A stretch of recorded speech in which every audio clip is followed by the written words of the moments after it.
gentlemen, colleagues, good morning. I have been given the very weighty, yet pleasurable responsibility today to introduce to you our guest speaker, the Honorable Olivia Grange. She's no stranger to any of us here because she's our own Minister of Youth, Sport and Culture, and she has been so for the past 4 years.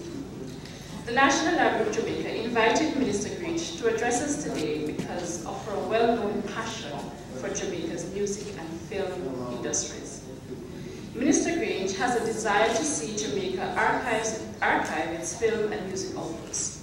And this desire coincides with the mandate of the National Library because we collect and preserve Jamaica's heritage in all its forms. Fortunately for us, Minister Grange is also the minister responsible for the National Library, and so she has been working with us and playing a very vital role in all that we do. The library is confident that she will do justice here today, as she has a long and inspiring career as an artist, director, event planner, and an ardent supporter and promoter of Jamaica's creative and cultural industries. Minister Grange is passionate about seeing local artists compensated for their intellectual property.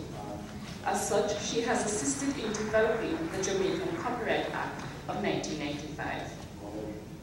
She has also played a key role in introducing policy initiatives in Jamaica that support the development of the cultural industries and advance brand Jamaica in the international market. She has been a foremost contributor to the development of reggae and dancehall music in Jamaica, Canada, Japan, the United States, and many other countries. It is of little wonder then that she is a founding member and director of the Jamaica Association of Composers, Artists, and Producers, known to us all as JACA. And she has served as Chief Executive Officer of numerous music companies. With talent and flair for television, film, and music productions. Minister Grange has managed a number of reggae acts such as Carly Davis, Leroy Sibbles, and platinum-selling artist Shabba Ranks, Lady Patra, and she was the first manager for Damien Jr. Gong Marley. In June of 2009, Minister Grange was appointed the Caribbean community's first champion for culture with responsibility for advocating, among other things, capacity building for responsibility. Sorry, let me read that again.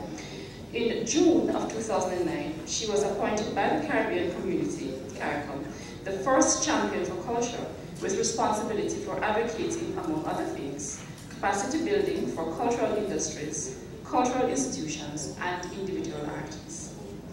Ladies and gentlemen, do you not agree with me that with such a deep and impressive knowledge about Jamaica's music and film industry, there is no better person to address us today?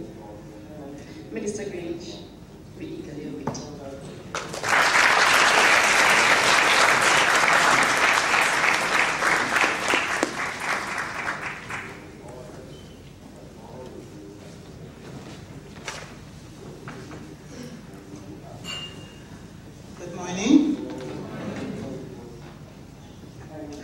Morning. Good morning.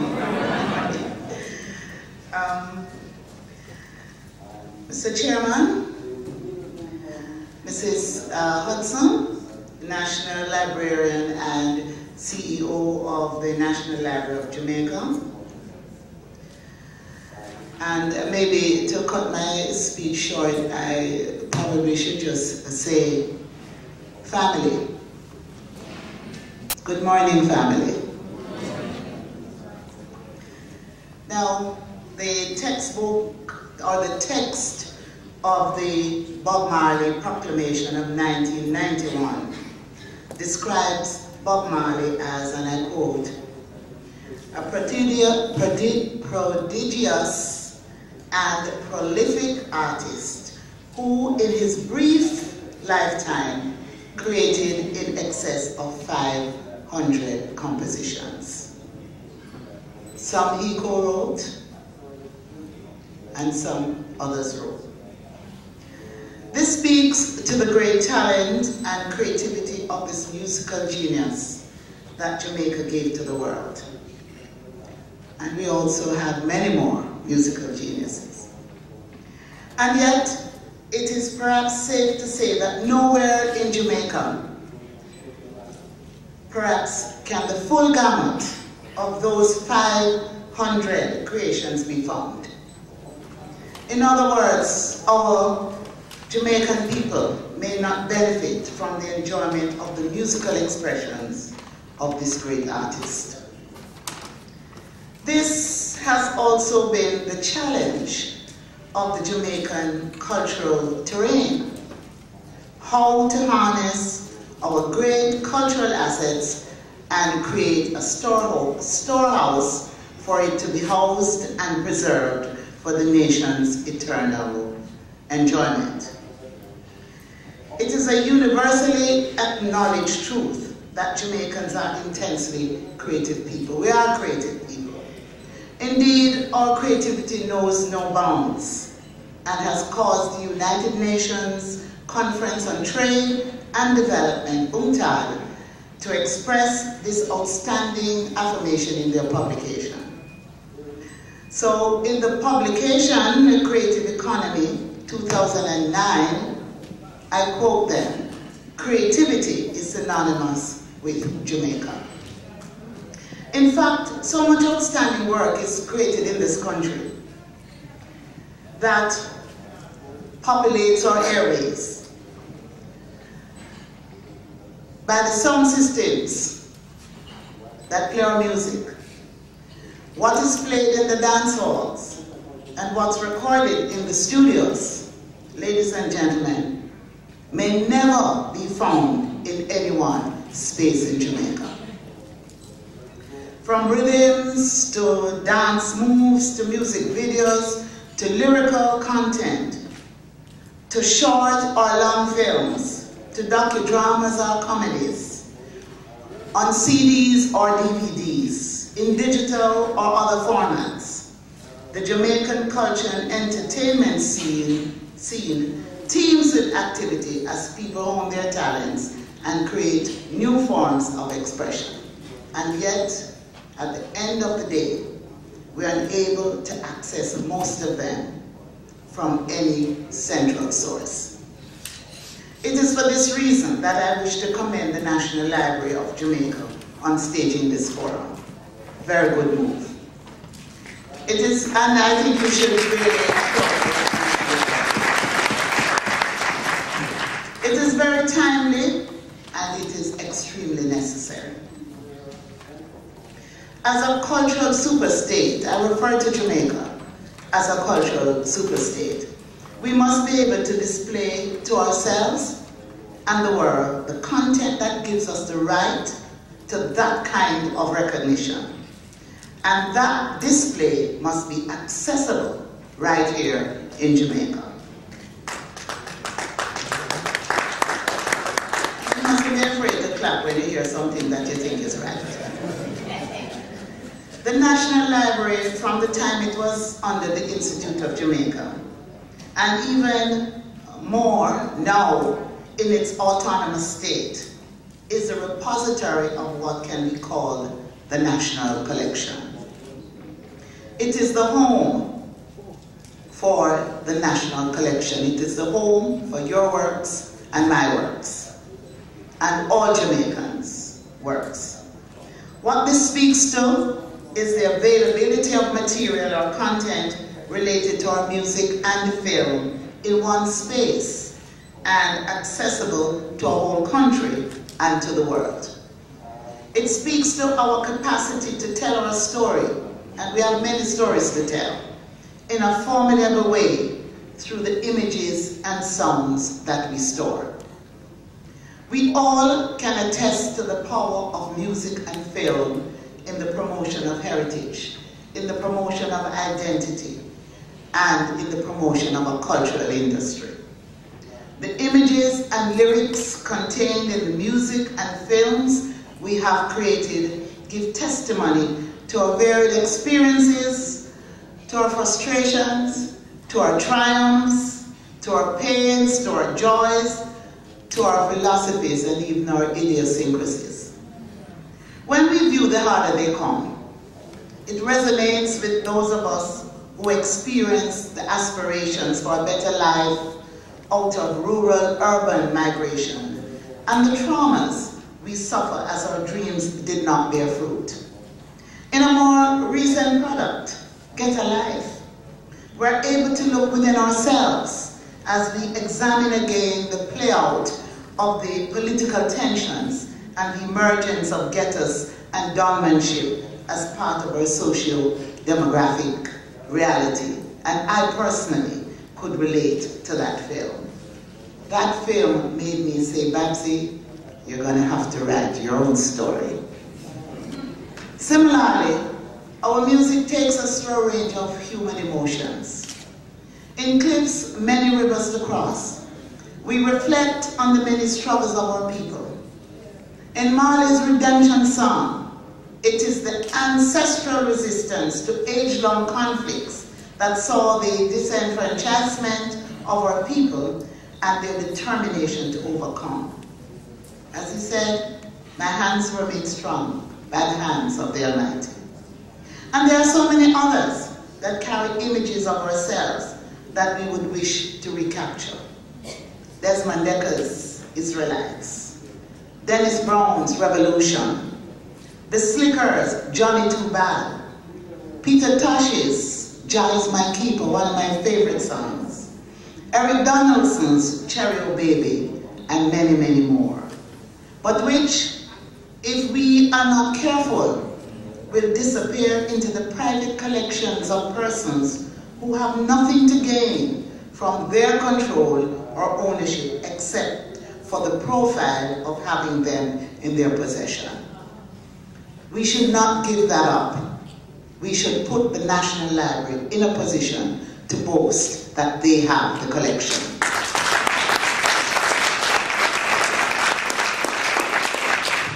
Our music and films tell our story in many ways.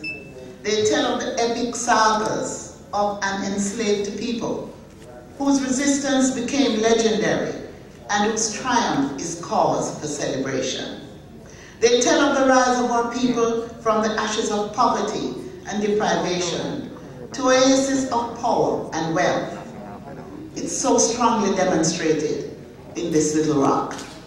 Or it may be, like Greg had said, one man against the world, or just seen clearly now, the rain has gone. Without these images and content, our people may not have an opportunity for the kind of self-knowledge that is a platform on which positive cultural identity is reinforced. Without this content, ladies and gentlemen, family, the story may be falsified or contested, and the truth will reside in the head of those who will claim to have vivid recollections or long-playing memories, and who will claim they know the truth. It's so interesting how many people claim to have started or to have coined the word reggae.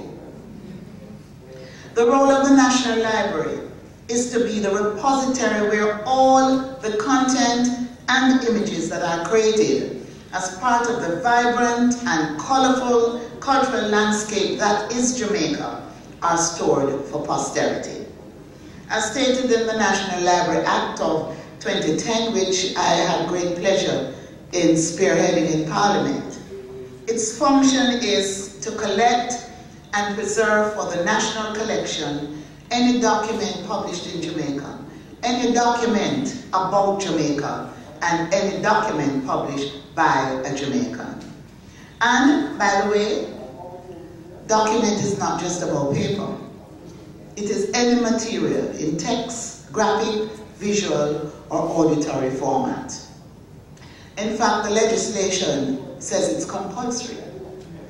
And I noticed that in reviewing it, I noticed it said the fine could be a figure of 50,000, not exceeding 50,000. I'd like to go to Parliament with an amendment and reverse that. Right? That should be the minimum fine. As a people, we must change the mindset that underpins our operations. And as an industry, it's important that we do so. We must change the ways in which we often perceive the institutions that are created to serve us. People tend to think anything that is government not good. And now that I am in government, I realize why people think so. But we are government, all of us, and we have to get in there and we have to change the perception. And things that we don't like, we have to go in there and also make that change. And I can tell you that the National Library is an institution that has served this country well. And my commitment to the National Library is to help them, to place them in a better position to be able to facilitate and to do their work more speedily and more efficiently.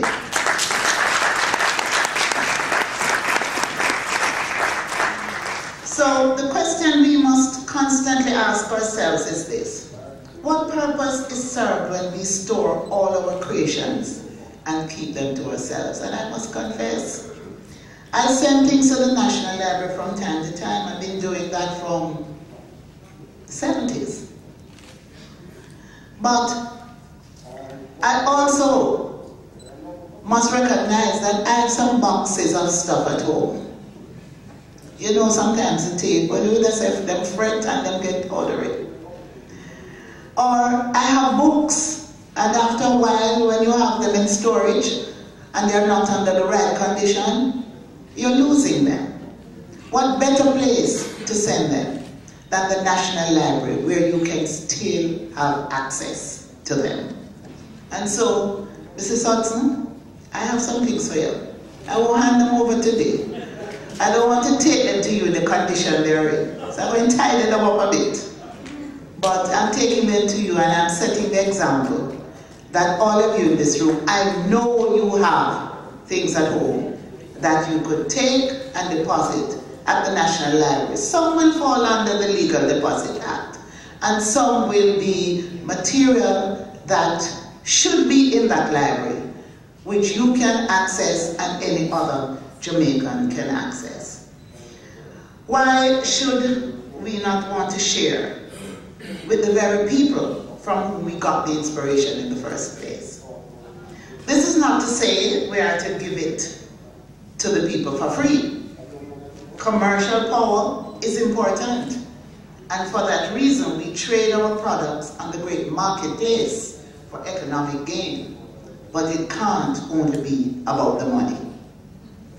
This, however, does not preclude our making it available to the people for posterity. It's extremely important that we do this. So, I want all of us today to make that commitment, that we will get up to speed and we will ensure that the little things we've been holding dear to us, that we make them available for the national collection. The Legal Deposit Act provides us with the mechanism to participate in the building of our national collection.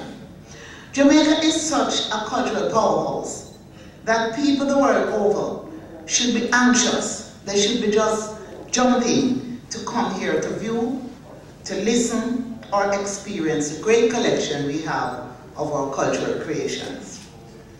Now, at this time, I want to just indicate that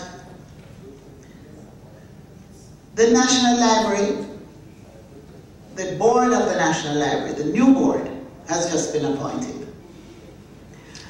And I know Mrs. Hudson been anxious to get the new board appointed and to get it up and running.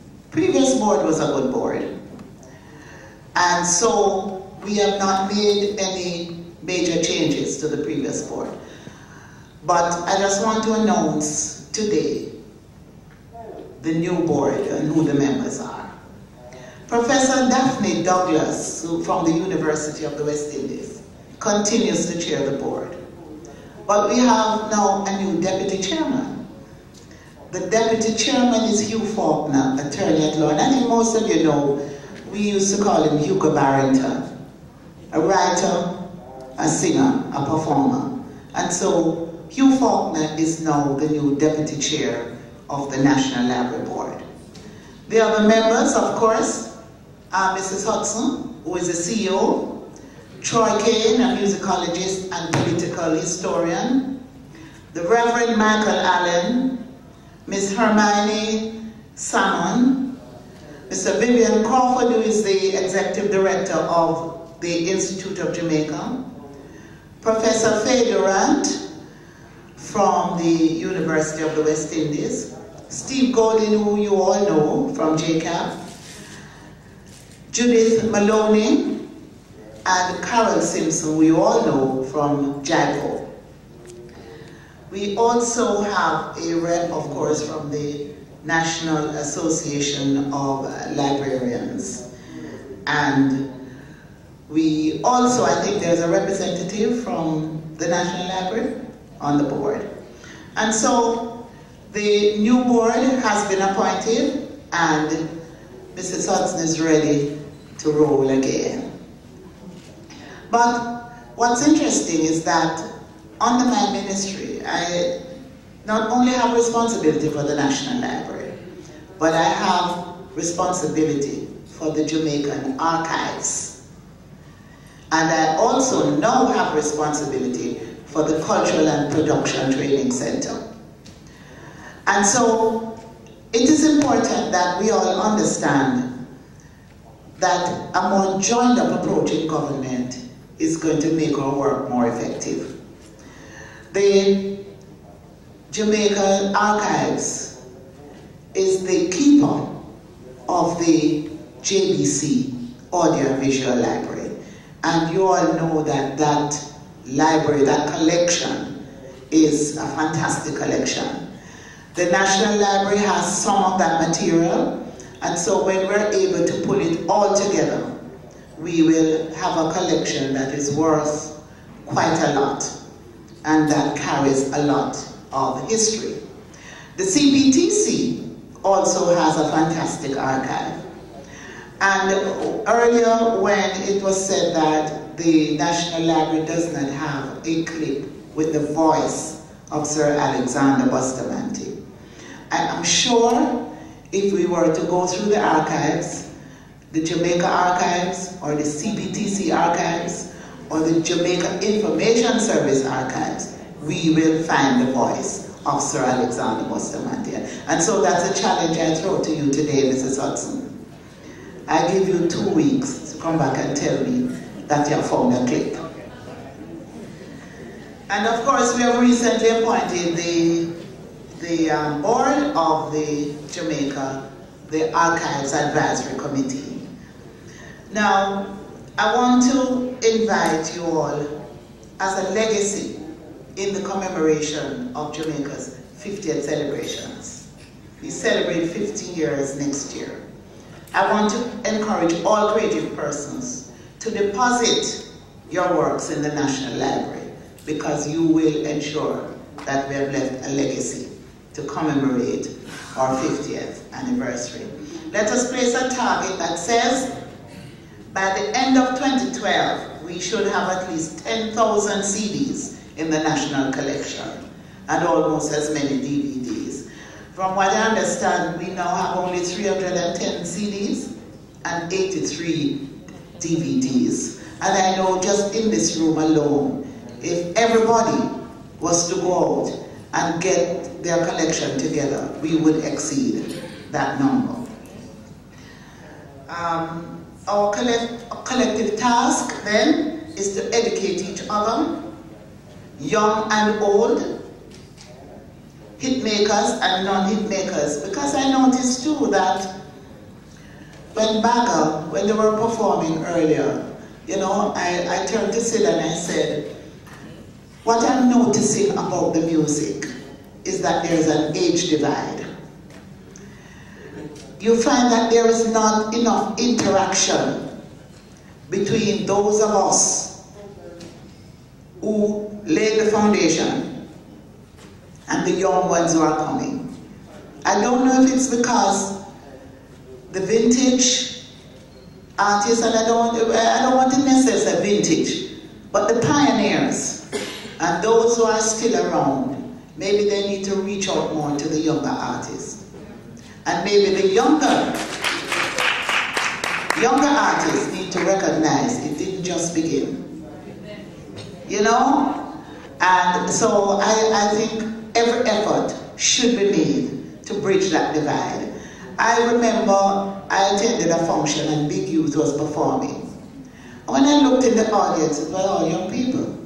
And I saw some of them giggling, I saw some of them sort of trying to understand what was going on. And I thought it is because there is a breakdown. We have not been able to communicate with the young. The music is evolving, the music is changing, but it has to. But we must find a way to be able to have that transition that make the young ones recognize the importance of what happened before. And those who were there before must appreciate the fact that there's going to be some change. And so I want to just end by saying that it is my pleasure to be here this morning. I note the comments regarding the copyright legislation and the amendment to take the term, to extend it to 70 years. You don't have to advocate, you don't have to fight for it. It is going to be done. It is going to be done. It is the writer's pension. And when nothing else is there, you may get a little check as a writer in the middle. Right, Gussie? And I must say that Gussie has to be commended because he is one of the most professional, if not the largest publishing company in Jamaica. And he does his work very, very professionally. I remember when we were managing Shabarans, as soon as we came out of the studio, we'd get a letter from Gussie. Well, Firehouse crew played on the rhythm. They play the rhythm, so they are part of the creative work because they came up with the music. And I think a lot of musicians don't even think of that. If you don't go in the studio and you're handed a score from which you play, once you say, well, we're going to do the bass line, so you come up with a bass line, you have written the bass line for that song. And it is important that professionals in the business in Jamaica work with those who do not understand how it works, so that they all can be protected for their creative work. And so I end by saying that our aim should be to increase the national collection by encouraging the depositing of music and the films in the National Library. And when we have done so, to bring our children to experience the beauty and the merit of the collection. Trust me, our children will then call us blessed. Thank you, ladies and gentlemen.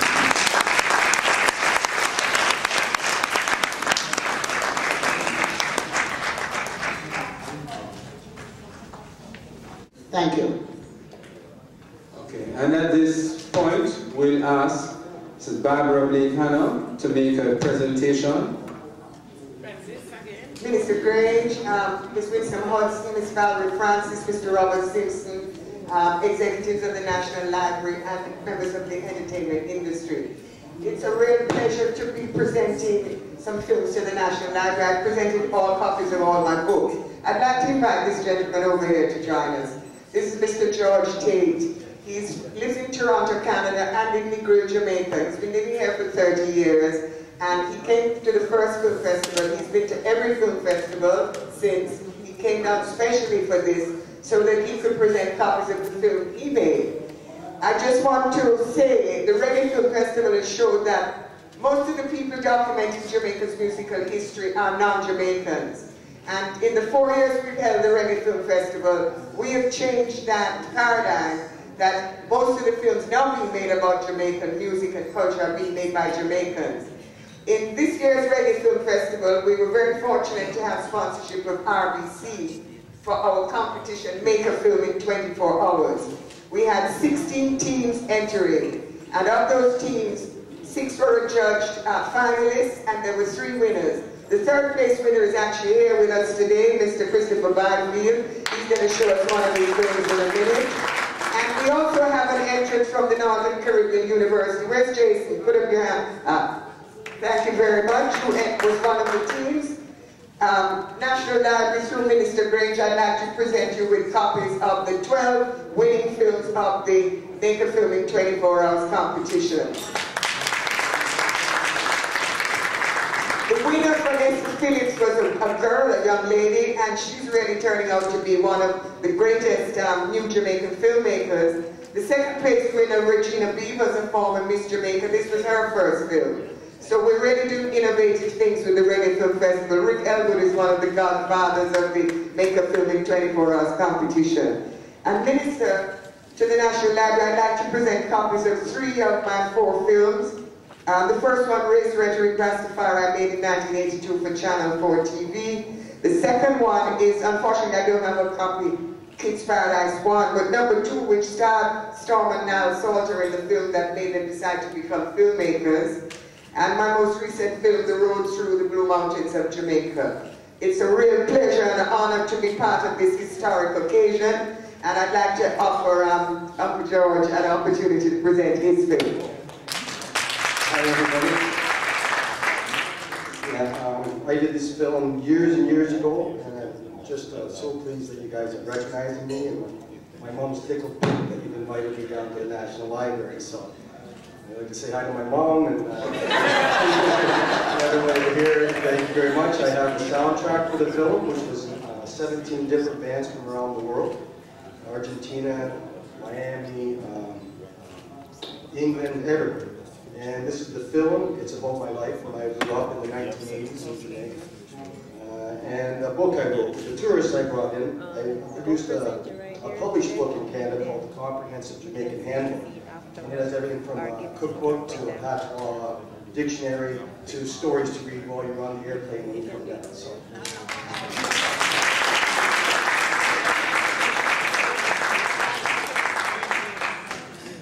Thank you for having us. And thanks for the presentation. And for those of us who are not aware, Mrs. Barbara Blake Hanna is the director for the Jamaica Film Academy and Reggae Film Festival.